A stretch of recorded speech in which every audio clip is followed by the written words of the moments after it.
皆さんこんにちは。今日は丸の内にある絶品フレンチトーストを紹介したいと思います。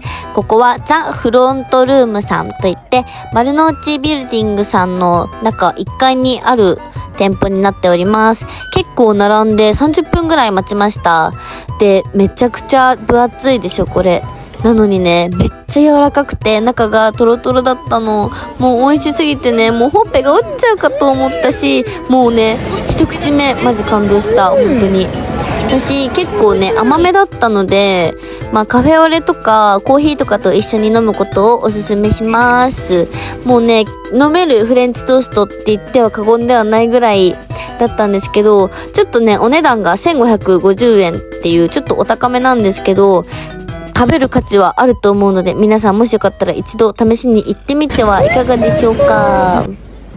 ごちそうさまでした。